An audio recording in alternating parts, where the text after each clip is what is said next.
Euh, on se retrouve aujourd'hui, dimanche 31 mars, date de la fin de la trêve hivernale. On se retrouve dans l'exposition du CIDRE, qui est le cycle de recherche et de design de l'école de Saint-Étienne, qui veulent bien nous laisser l'espace pour pouvoir discuter et informer aujourd'hui. Je peux peut-être vous laisser vous faire une légère présentation, une rapide présentation de vos associations et de vos collectifs. Ok, donc moi je suis Valentin Porte, je suis président de l'association TPC Maison Solidaire, dont le siège est à Saint-Étienne, qui avait à sa naissance une activité principale qui était le transport humanitaire, qui a dévié avec le temps à partir du moment où on a récupéré une maison sur Saint-Étienne, enfin où j'ai récupéré une maison qu'on a transformée en lieu en lieu d'hébergement solidaire pour la partie qui m'est réservée en tant que locataire, et puis d'accueil pour des publics principalement migrants qui arrivent sur Saint-Étienne ou qui sont depuis des années, surtout le premier étage de les dépendances. On anime également un réseau d'hébergeurs qui contient à peu près une quarantaine de personnes qui font de l'hébergement citoyen, c'est-à-dire qui acceptent de prendre des gens chez eux pour 2 jours, 3 jours, une semaine, un mois, parfois 6, parfois 1 an, parfois ça dure éternellement. Et puis les gens, on a une adoption récemment là qui a eu lieu, donc c'est plutôt bien. Voilà pour ce qui est de nos activités à nous sur Saint-Étienne. Je dirais que principalement à l'heure actuelle, on voit des mineurs isolés étrangers pour ce qui nous concerne. Bonjour, moi c'est Yves Scani-Combat. Donc, je suis membre du collectif Agir Ensemble. C'est un petit collectif sur Saint-Étienne qui vient en aide aux personnes en grande précarité, notamment les migrants. Et en ce moment, on est fortement mobilisés justement par rapport à la fin de cette trêve hivernale et aussi les expulsions de squats qui ont eu lieu tout récemment sur Saint-Étienne. Et donc, qui ont mis à la rue des familles, des enfants et nombre de jeunes adultes. Oui, bonjour, je suis Rémi Veil, coprésident du groupe local de la CIMAD de Saint-Étienne. C'est une des plus anciennes associations d'aide aux migrants. Nous sommes surtout spécialisés sur l'accompagnement des questions administratives et juridiques des étrangers. Et moi, plus particulièrement, je suis responsable référent sur la question des mineurs isolés, ce qu'on appelle aujourd'hui MNA, mineurs non accompagnés sur la ville de Saint-Étienne. Donc voilà. Merci. Peut-être que c'est intéressant du coup de parler des faits et de ce qui se passe à notre échelle à Saint-Étienne, d'exposer en fait les réels problèmes qui sévissent depuis cette semaine et puis évidemment d'autres années. Alors pour ce qui nous concerne, nous, encore une fois, mais bon, c'est aussi des publics Yves et Rémi rencontrent. Donc je vous disais principalement des mineurs isolés. C'est donc qui arrivent sur le territoire et qui se déclarent en tant que mineurs et sans famille. Donc ils sont censés être pris en charge par le département de la Loire, qui fait face à des grosses difficultés parce que manque de moyens et manque de volonté politique aussi sûrement de les accueillir. Ce qui provoque de nombreuses mises à la rue sèches après un simple entretien d'évaluation comportant une vingtaine de questions qui sont censées définir si le jeune est mineur ou pas. Alors à l'heure actuelle dans la Loire, je ne saurais pas vous dire exactement combien sont acceptés après cet entretien d'évaluation, mais on frôle les 50% de refus. C'est-à-dire que ces jeunes, en fait, se retrouvent, pour ceux qu'on ne voit pas, à errer de ville en ville, de département en département, pour essayer d'obtenir une prise en charge réelle. Voilà. Pour ceux qu'on rencontre et qui décident de rester, actuellement, on en a 28, donc non pris en charge par le département de la Loire, qui sont hébergés dans le réseau, qu'on accompagne dans l'accès à la scolarité, l'accès aux soins, puis tout ce qui peut incomber à un responsable légal, en fait, alors qu'on ne l'est pas du tout. D'ailleurs, ça nous est souvent reproché. Actuellement, on arrive à saturation du nombre de personnes qu'on peut héberger. Jusqu'ici, on hébergeait aussi des Dublinés. Donc, c'est ce que je t'expliquais tout à l'heure. Les Dublinés sont des personnes qui arrivent par l'Italie, par l'Espagne, par la Bulgarie, par la Norvège, et à qui on dit, mais le pays responsable de votre demande d'asile, c'est le premier pays que vous avez traversé en Europe. La France n'examinera pas votre demande d'asile, vous devez repartir. En général, avant que ces renvois soient effectifs, il s'écoule 5, 6 mois, 7 mois, parfois 8. Et c'est toute une période pendant laquelle ces gens sont bien souvent pas hébergés. Pour ce qui est des jeunes majeurs qui sont en pleine santé, c'est à 100% des gens qui sont dans la rue. Voilà. Pour les familles qui sont un petit peu plus vulnérables, on héberge les bébés de moins d'1 an. Voilà. Moins d'1 an. Ou les femmes enceintes, on les héberge à partir de l'accouchement.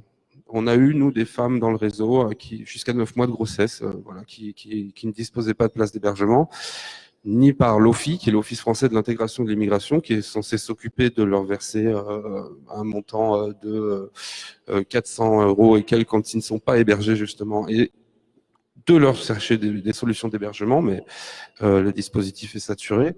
C'est ce qu'on disait tout à l'heure. 42 000 places en France, un peu plus de 150 000 demandeurs d'asile sur le territoire.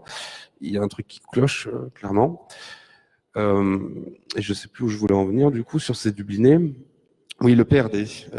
Jusqu'à présent, chaque préfet était responsable des Dublinés qui étaient sur son territoire. Donc, il prenait des arrêtés de transfert en disant « Monsieur, vous devez repartir dans tel pays.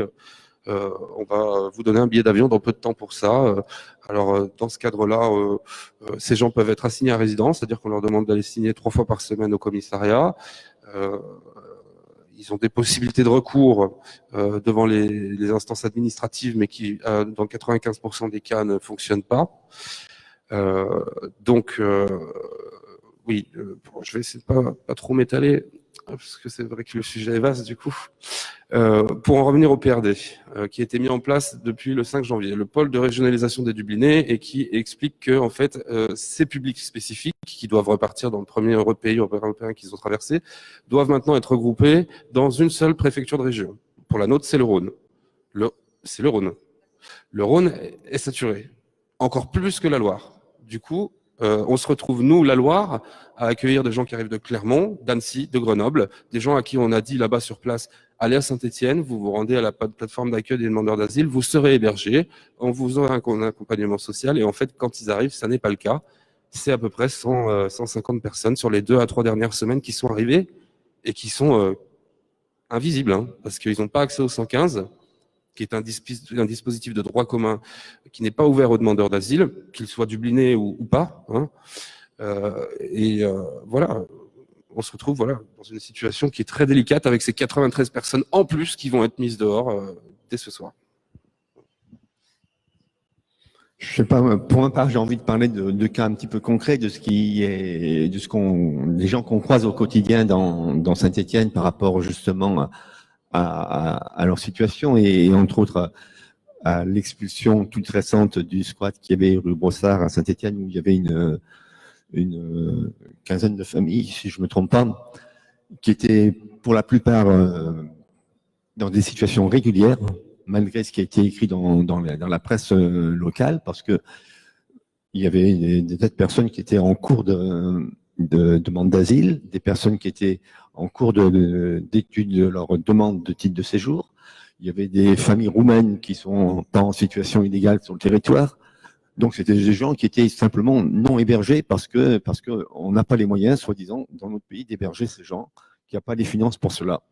Et c'est ce qui m'effraie un petit peu, moi, quand on peut regarder des chiffres, et notamment ce qui est très marquant par rapport aux mineurs isolés. On parle d'un nombre énorme de mineurs qui arrivent sur le territoire. Alors, c'est vrai qu'il est plus important que par le passé, mais c'est 25 000 jeunes. 25 000 jeunes. Et moi, je trouve ça effarant que dans un pays comme la France, 25 000 jeunes, ça soit impossible à prendre en charge, quoi, parce que c'est vraiment minime par rapport à l'ensemble des jeunes de ce pays. Et donc, pour je ne sais quelle raison, on les laisse sans formation, sans école, sans hébergement, livrés à eux-mêmes. Et je trouve ça complètement scandaleux et il faudrait qu'on remette les choses un petit peu à la bonne dimension pour comprendre, parce qu'on annonce des chiffres énormes, alors que c'est quand même loin d'être catastrophique. Voilà. Bon, je crois que vous avez fait un panorama assez précis de ce qui se passe sur Saint-Étienne. Que dire de plus que les lois concernant l'immigration se sont renforcées de manière assez scandaleuse et dans un silence assourdissant, malgré la présence de nombreuses associations et des associations de renom national qui dénoncent les effets de ces nouvelles lois. Bon, le gouvernement actuel a donc mis en place, après une multitude de lois qui se sont déployées depuis une vingtaine d'années, des lois extrêmement répressives. C'est-à-dire que la seule politique migratoire qui est pensée par nos dirigeants, ce sont des politiques qui ont pour effet des atteintes à la dignité des personnes qui frappent à la porte de nos frontières. Nos frontières étant des murailles, hein, parce que on parle beaucoup des murailles en concrètes qui sont prévues au sud des États-Unis ou en Israël, mais l'Europe est entourée de murailles quasiment infranchissables qui tuent chaque jour de nombreuses personnes qui sont dans une détresse absolue. Donc la question aujourd'hui n'est pas de savoir s'il y en a beaucoup, alors je suis désolé, c'est pour ça que je voulais pas aborder les chiffres, hein, ou pas. Pour moi, la question est de savoir quel est le prix d'une vie humaine. Or ça, c'est une question qui n'est jamais traitée par nos politiques, jamais traitée. Il n'y a aucun, d'ailleurs, jusqu'à présent, je n'ai pas entendu un seul parti politique brandir cette question de manière à s'en saisir de manière éthique. Par contre, la question de l'immigration est au cœur de tous les programmes politiques, mais d'un point de vue répressif. Donc, les effets de cela, c'est ce qu'ont décrit donc Yves et le matin, ça ne fonctionne pas. Et Valentin, voilà, c'est la description des effets sur le terrain de ces politiques répressives inadmissibles, qui sont contraires à toutes les conventions et droits internationaux et aussi aux engagements. Je crois que, bon, je suis le plus âgé, hein, c'est pour ça que je fonctionne pas le matin, mais je crois qu'en étant le plus âgé, je suis aussi celui qui est né le plus proche de la Deuxième Guerre mondiale. Et je crois que tous les principes humanistes ont été bafoués donc pendant cette période, et l'après-période, ça a été une période où justement des engagements ont été pris pour remplir ces obligations. On est en train de s'éloigner complètement. Je crois que les jeunes générations ont oublié de quoi l'homme est capable. Il le fait pourtant dans le monde entier. Hein. C'est pas parce que nous sommes à l'abri ici en Europe. D'ailleurs, la preuve, c'est que nous ne sommes pas à l'abri, puisque des êtres humains sont bafoués ici même sur notre territoire et dans notre ville. Bon, ces jeunes qui arrivent, ils bravent des dangers abominables. Ils traversent le désert, ils partent sans rien. Moi, j'en ai récupéré à la gare de Château-Creux. Ils arrivent avec rien, hein, parfois avec une petite veste en plein hiver, et ont traversé la Libye. Ils ont été parfois réduits en esclavage. Enfin, vous connaissez, il y a suffisamment. Moi, ce que je ne comprends pas à mon âge, c'est que je le disais tout à l'heure en voyant des témoignages d'une époque plus ancienne. À d'autres époques, on n'avait pas de portable, on n'avait pas Internet. Vous êtes tous informés, tout le monde est informé. Et pourtant, il y a un silence assourdissant sur cette question. Voilà, c'est donc peut-être ce que j'ai envie de dire, c'est que je demande à chacun, si cette parole doit être portée quelque part, de prendre ses responsabilités face à ce drame dont nous sommes responsables. Nous sommes responsables vis-à-vis de ces êtres humains. Moi, je dirais juste un mot de plus concernant les chiffres. Le solde migratoire, depuis les années 1970, il est en augmentation de 0,1%. Voilà. 0,1%. Ça, c'est une réalité française. Hein. Je ne connais pas les chiffres pour le reste de l'Europe. Mais en tout cas, on a assisté à une rigidification des conditions d'accueil, notamment, et ça va pas plaire à tout le monde, j'en suis désolé, mais parce qu'on a assisté à un changement de l'origine des personnes qui arrivaient. C'est-à-dire qu'on a accueilli de très nombreux russophones, de très nombreux Ukrainiens, de très nombreuses personnes venant des pays de l'Est pendant toute une période, et que ça ne posait pas de problème parce que ces gens se fondaient dans la masse, si on peut dire ainsi.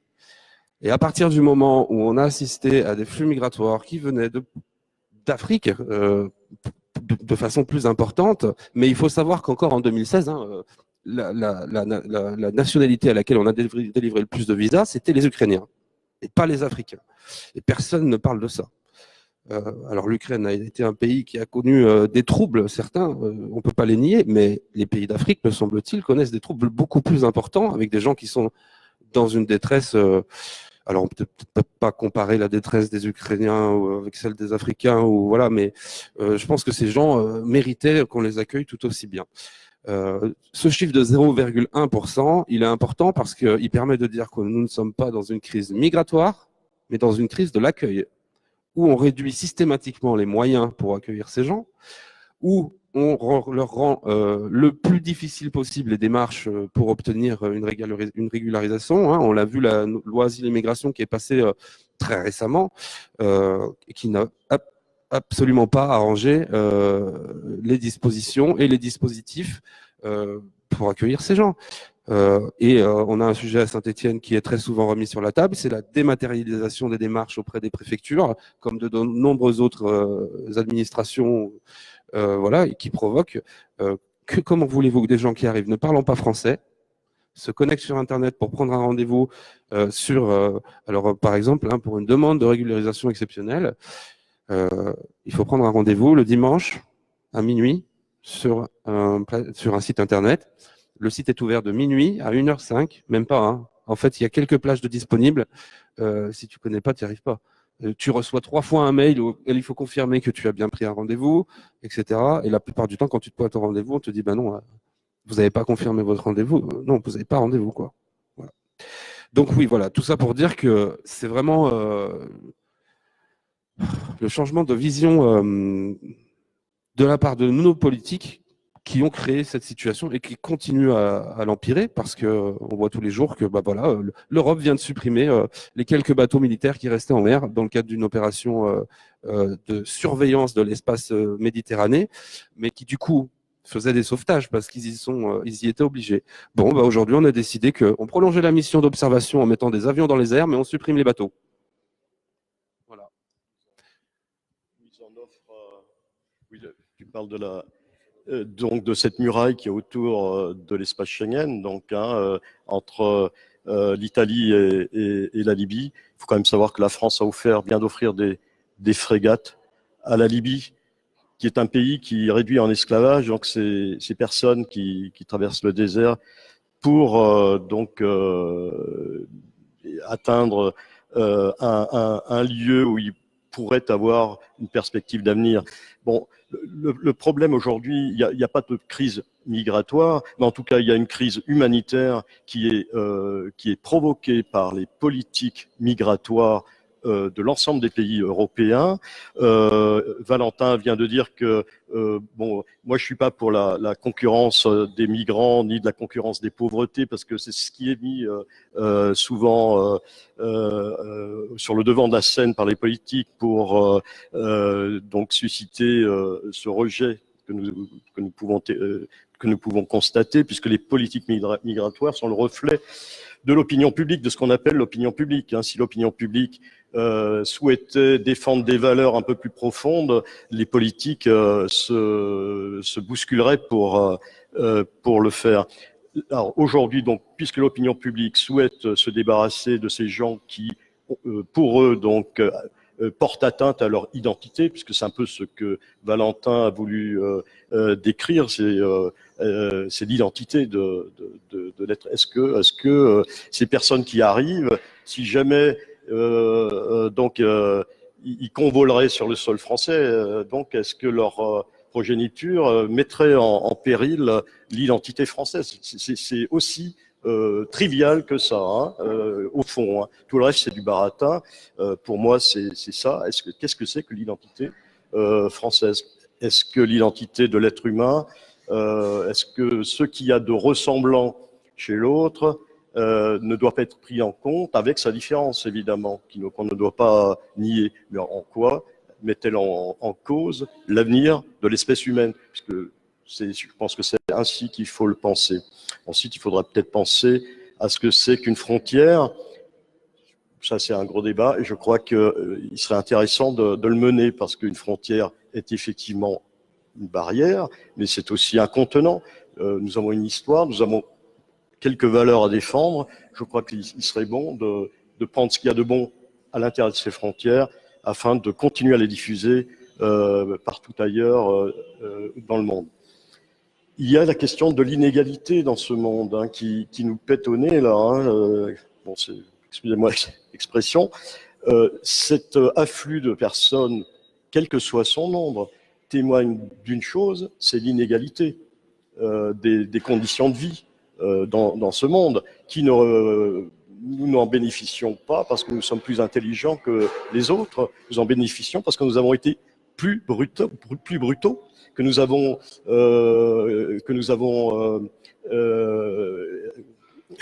dominé le monde, et que nous nous sommes servis des ressources dans des pays qui ne nous appartenaient pas, et où il y avait aussi des frontières. C'est pour ça que je pense que la question des frontières doit être pensée dans les deux sens. C'est-à-dire que si nous, on peut voyager comme on le souhaite, puisque nous avons de l'argent, je pense que l'être humain, tous les êtres humains doivent pouvoir circuler librement, comme c'est inscrit d'ailleurs dans la Déclaration universelle des droits de l'homme, c'est l'article 10.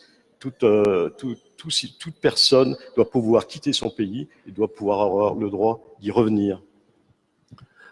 Alors, moi, les réflexions que ça m'évoque, hein, cette discussion, on renvoie beaucoup de choses aux politiques. Mais ces politiques, en fait, ont l'impression de répondre à la population.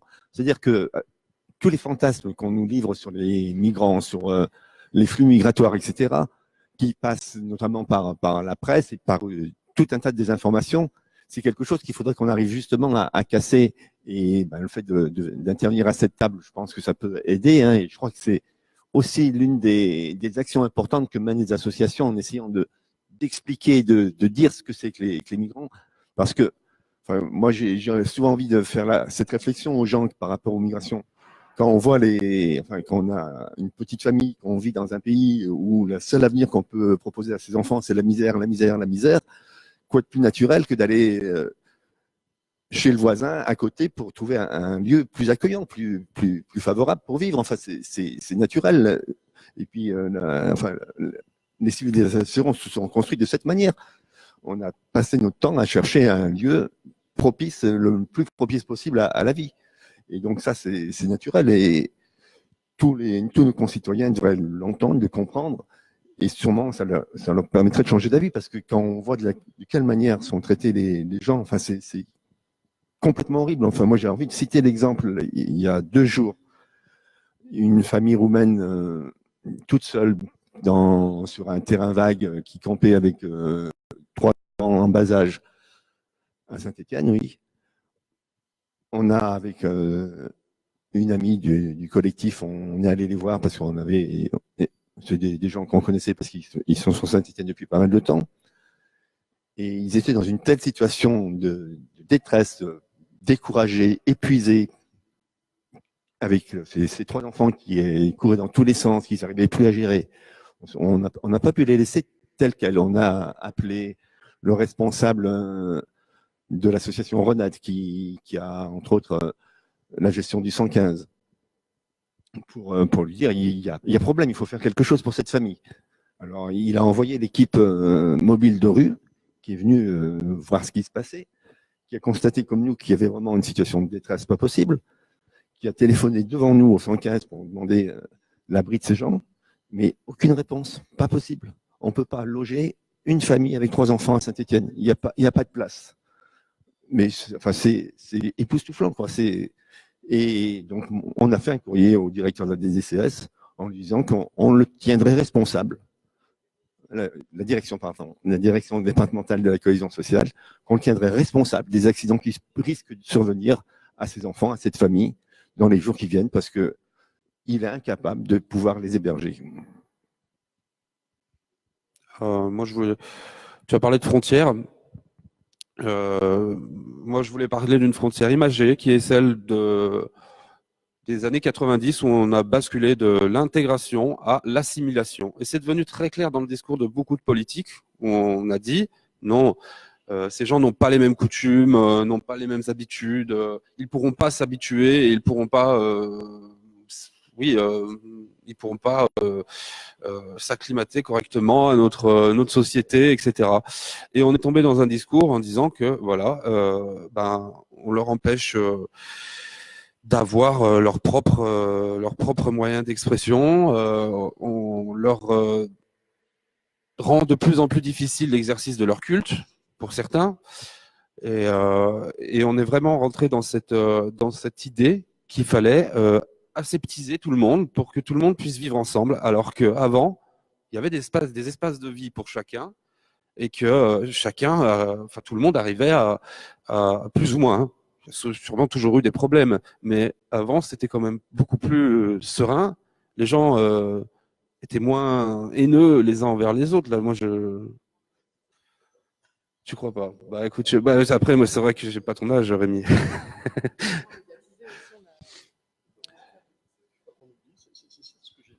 C'est que je suis étonné de.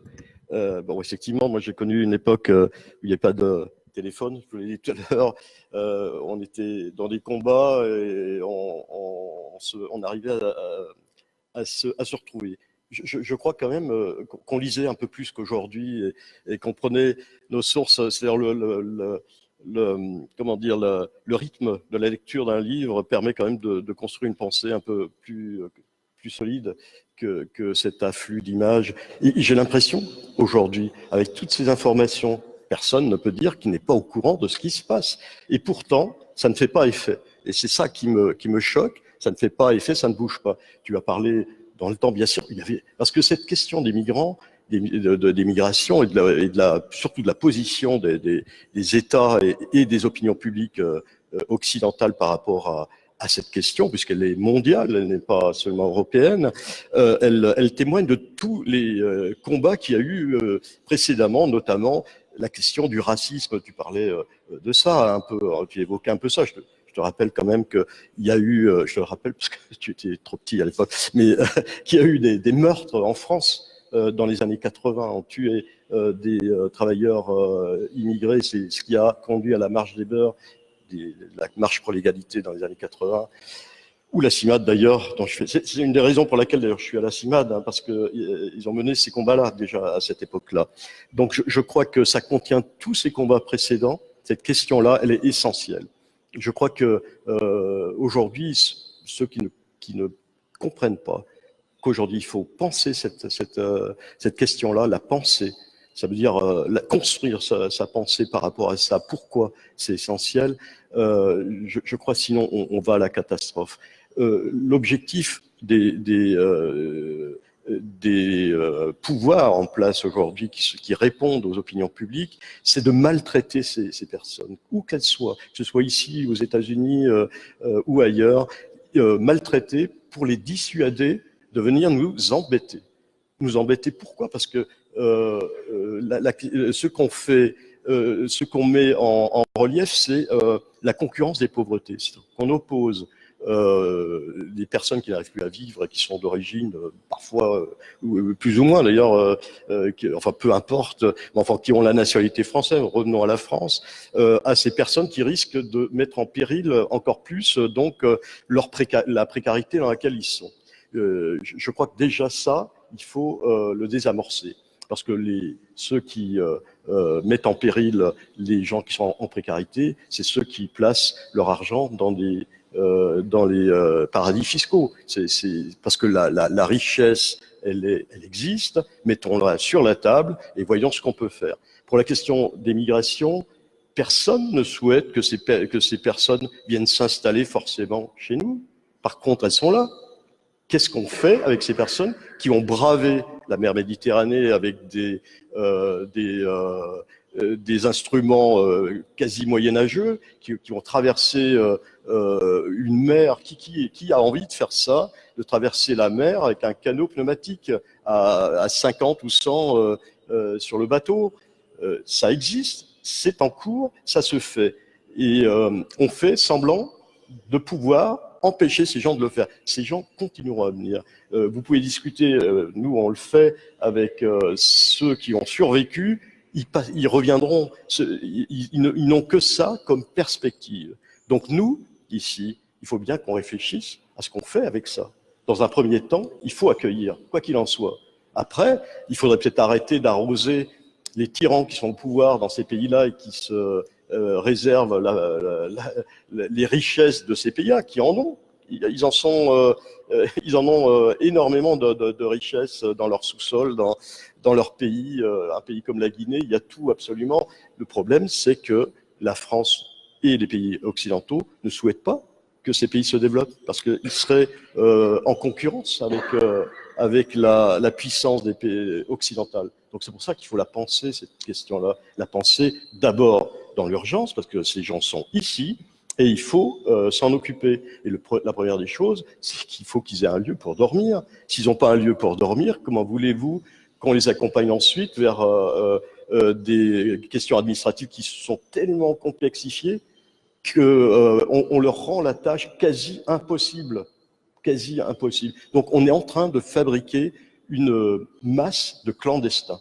Là, aujourd'hui, on est en train de les fabriquer. La France fabrique des clandestins. C'est-à-dire qu'on va se retrouver avec alors j'aime pas ce mot, un stock de personnes sans droit impressionnant. D'ici, il y en a déjà, hein, on est d'accord, mais on est en train de multiplier ça. C'est une folie totale. Voilà, je sais pas quoi. Voilà. Oui, non, moi je voulais rajouter qu'en effet, hein, les migrants sont des boucs émissaires faciles pour mettre les uns et les autres en opposition, hein, de toute façon, à ce que justement les plus riches vivent tranquillement, on oppose les pauvres entre eux. Donc ça, c'est la première chose qu'il faudrait qu'on arrive à prendre conscience. La deuxième chose, moi, sur laquelle j'aimerais quand même insister, quand Rémi parlait des horreurs de la guerre de 39-45, et des textes justement qui ont été ratifiés ensuite pour retrouver notre humanité, et aujourd'hui, elle est réellement perdue. Et là, on n'en a pas conscience parce que la vie qu'on réserve à ces gens-là est horrible. Moi, je me rappelle un collectif de migrants qui s'était constitué il y a quelques années à Saint-Étienne, justement pour faire état de leur situation, etc. On était en train de rédiger un tract pour distribuer à la population lors d'une manifestation qu'on avait organisée. Et dans ce tract, il y avait de jeunes Africains qui voulaient mettre c'est pire que de la torture. Alors moi, je leur disais, on ne peut pas mettre torture quand même, vous exagérez. Et ils ont dit, mais Yves, rends-toi compte, ce qu'on vit, on est dans l'incertitude, on n'a pas d'avenir. C'est pire que la prison. On serait en prison, on aurait une date à laquelle on va sortir. Là, il n'y a pas de date, on ne sait pas, on reste clandestin. Nos papiers, on les refuse sans arrêt. Et on n'a pas d'issue. Et on ne peut absolument pas retourner dans notre pays. Enfin, ça, pour complètement. Donc, il y a vraiment des choses qui sont horribles et on n'en prend pas la mesure alors que tous les moyens de communication existent, qu'on sait que. Mais ça n'impacte pas les gens. Ça n'impacte pas les gens alors que c'est quand même. Enfin, moi, j'assimile cette situation à ce qui a été vécu pendant la guerre 39-45. Et du coup, je vais revenir sur 2-3 chiffres, mais qui concernent le nombre de morts, notamment en Méditerranée. On nous parle de 15 000 morts chaque année à peu près, hein, un petit peu moins, mais la réalité, c'est absolument pas ça. On calcule quoi? On calcule les corps qu'on repêche, c'est tout. Le reste, ils sont pas comptabilisés, donc on ne saura jamais combien de personnes sont mortes en réalité en Méditerranée depuis bien longtemps, parce que déjà en 1986, Alpha Blondy chantait une chanson qui s'appelle J, en hommage aux réfugiés qui traversaient et qui périssaient pendant la traversée. Ce qu'il faut voir aussi, c'est que concernant les femmes qui passent par la Libye, 80% d'entre elles ne passent pas la Libye. Et pour celles qui le passent, 100% ont été violées. 100%. On n'a pas, nous, j'ai aucun cas de femme qui soit passée, qui nous ait raconté son histoire et qui nous ait dit « je suis passé par la Libye, tout s'est bien passé ». Si, une qui est passée à Trave à chaque fois, bon, on s'est dit qu'elle avait été maline, elle s'est faufilée à chaque fois, elle est montée sur un bateau, bon alors elle s'est fait tabasser quand elle est montée sur le bateau parce que les Arabes s'en sont aperçus, puis au final ils l'ont laissé grimper. Mais pour toutes les autres, c'est des sévices qui durent des semaines, des mois, où elles sont regroupées dans des appartements à Tripoli, et on va les chercher tour à tour, allez c'est ton tour, et c'est à toi, et vas-y, continue, et pop, pop, pop. En termes de misère humaine, je crois qu'on atteint le summum, quoi. Et un dernier point qui n'est non plus jamais abordé, c'est le nombre de morts dans le désert, voilà, qui est à peu près similaire à ce qui se passe en Méditerranée, puisque que ce soit en Tunisie ou en Libye ou dans d'autres pays côtiers de la Méditerranée, il y a des gens qui enterrent toute la journée. Voilà. Des reportages qui sont facilement d'ailleurs disponibles sur Internet un peu partout. Voilà. Et effectivement, quand ils arrivent en France et qu'on les traite de cette manière-là, de tout ce qu'on vient de décrire, avec les difficultés administratives, l'absence de logement, etc., oui, c'est une torture supplémentaire. C'est une évidence. Voilà. Peut-être illustrer des histoires, parce que, bon, tous les trois, d'ailleurs, on s'occupe plus particulièrement aussi des mineurs, et on travaille ensemble, par moment. D'ailleurs, je vais raconter une histoire l'histoire de Chérif, qui nous a liés finalement tous les trois. Chérif, moi je faisais une permanence, à l'ESIMAD on n'héberge pas. J'ai participé à une permanence qu'on a fait en collectif d'ailleurs, sur Firminy, parce que nous savions que dans un hôtel de Firminy, on entasse toujours des mineurs à 6 par chambre, en leur laissant parfois très peu de perspectives, parfois oui, c'est très, très aléatoire. Et donc parmi ces jeunes que je recevais, dont j'écoutais un peu où ils en étaient, ce qu'on pouvait faire pour eux, il y en avait un, c'était il me paraissait être le plus jeune, il paraissait être le plus chétif, qui me dit moi je vais aller voir le juge la semaine prochaine, mais moi il ne m'acceptera pas, il ne fera pas une ordonnance de placement. Alors je dis bon et pourquoi, je vois pas comment tu peux dire ça alors que tu n'es pas encore passé. Enfin le juge va prendre ta situation en considération, etc. Et il me dit non, il y a un agent du conseil départemental, bon, on y arrive, qui ne veut pas de moi. Il me l'a dit. Donc c'est pas un juge, c'est pas un magistrat, c'est un travailleur social qui a dit non, toi de toute façon on te veut pas ici. Non mais c'est très courant, là je donne un exemple, mais du côté aléatoire ça tombe sur l'un ou sur l'autre de manière très arbitraire, donc c'est tombé sur ce garçon. Donc j'ai dit écoute, t'as l'air angoissé, si tu veux je t'accompagne au tribunal. Et donc il était d'accord tout de suite. Jamais, d'ailleurs, lorsqu'on propose un accompagnement, ils le refusent, parce que justement, ils n'ont pas d'autorité parentale qui puisse les protéger. Donc, ils sont très contents quand on leur propose de leur serrer un peu les coudes et d'être là, quoi. Donc, je l'ai accompagné. Ils étaient en fait nombreux. Ils étaient une douzaine de cet hôtel qui passaient le même jour parce qu'ils passent en lot, une fois par mois. Toi, Valentin, tu étais aussi là avec les jeunes que tu héberges, et donc ils revenaient les uns après les autres, assez souriants. Et bon, je vais accélérer un peu. Donc lui est revenu et je lui demande alors comment ça a fait. Il m'a dit non, il m'a pas pris. Et là, je me suis dit, vraiment, un peu le désarroi pour moi aussi. Je n'ai pas compris. J'attends l'assistante sociale qui les accompagnait du département. Moi, je suis bénévole, je restais dans la salle des pas perdus. Et lorsqu'enfin je l'ai trouvé, je lui dis voilà, Chérif me dit qu'il va pas être mis à l'abri. C'était en plein hiver, neigeait dehors. Il va pas être mis à l'abri. Qu'est-ce qu'il doit faire? Alors elle va vers lui et lui dit oui, Chérif, il va falloir que tu prennes tes affaires et il faut que tu partes. Voilà, alors je lui ai demandé, il va où? Et ben, elle ne savait pas, mais elle a dit, bon, il se débrouille très bien, mais c'est vrai qu'ils sont venus de loin tout seuls, hein, donc voilà, donc j'ai appelé le 115, puisqu'il n'était pas considéré mineur, ce qui, à mon sens, voulait dire qu'il était majeur, mais au 115, ils m'ont demandé s'il était majeur. Alors, j'ai dit, bah, écoutez, je ne sais pas, bon, il n'est pas considéré mineur, en tout cas. Bon, est-ce qu'il a des papiers? Non, bah, il n'a pas de papiers, donc on peut pas l'héberger.